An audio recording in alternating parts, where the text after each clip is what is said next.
Is the United Kingdom moving towards government by decree? Government by decree is when a government, in effect, can make law simply by announcing it. These announcements create binding obligations on everyone. These are not just decisions about certain individuals, like whether a tax refund should be granted, or a broad policy initiative, but making law which binds people.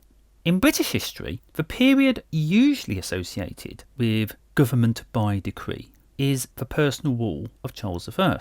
However, at that time, Parliament had a different function to the one it developed later. As the great historian Conrad Russell put it, Parliament was an event, not an institution.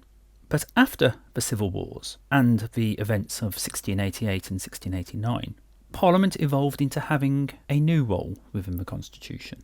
And 250 years after the English Civil War, the Victorian jurist A.V. Dicey formulated the doctrine of the sovereignty of Parliament in its modern form. Parliament was omnipotent. Parliament could make or unmake any law. The only restriction on Parliament is that it could not bind a successor. This doctrine, however, had worrying implications, especially in a system such as that of the United Kingdom, where a government often has a large majority in Parliament. In 1929, the sitting Lord Chief Justice, a former Liberal politician, Lord Hewitt, published a book called The New Despotism. Lord Hewitt said one strategy of government could be to subordinate Parliament, to evade the courts, and to render the will or the caprice of the executive unfettered and supreme. Later in the 20th century, a Conservative politician, Lord Hailsham, who served twice as Lord Chancellor, said in his Dimbleby lecture that there was a risk of an elective dictatorship. Both Hewitt and Hailsham had noticed this one quality of the British Constitution, that it gives immense power to a government that can dominate Parliament.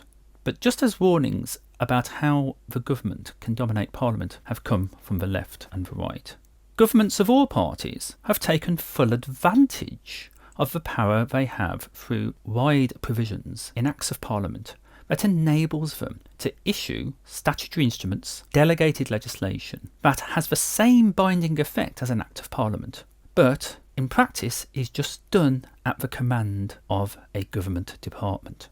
And so, this is not a party political issue. Indeed, one of the widest provisions in legislation for statutory instruments is in the 2006 Regulatory Reform Act. Governments of the left and the right have also taken full advantage of what they can do with statutory instruments in legislating in respect of terrorism. But why are statutory instruments a problem?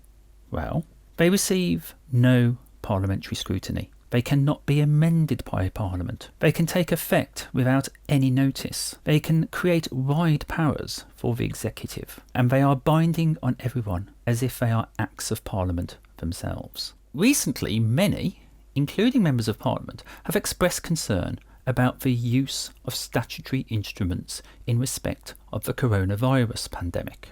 Here the government has found a piece of legislation, the Public Health Act of 1984, and the government has used this legislation again and again to issue statutory instruments, often at very short notice, dealing with a whole range of issues. The government has issued about 200 of these statutory instruments, and some of them restrict fundamental freedoms such as freedom of movement and freedom of assembly, with no parliamentary debate.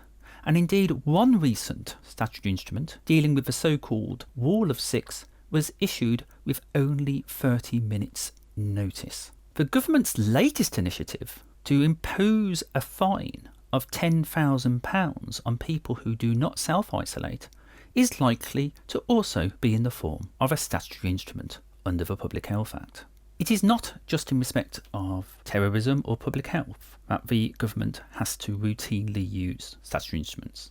The United Kingdom's departure from the European Union, Brexit, will require extensive use of statutory instruments by the government. This is partly because since 1972, governments have routinely transposed European law into domestic law under Section 2 of the European Communities Act. Nobody knows for certain how many statutory instruments still have effect under Section 2 of the European Communities Act, but once the transition period ends after 1st of January 2021, all of these statutory instruments will need to be revisited in one form or another.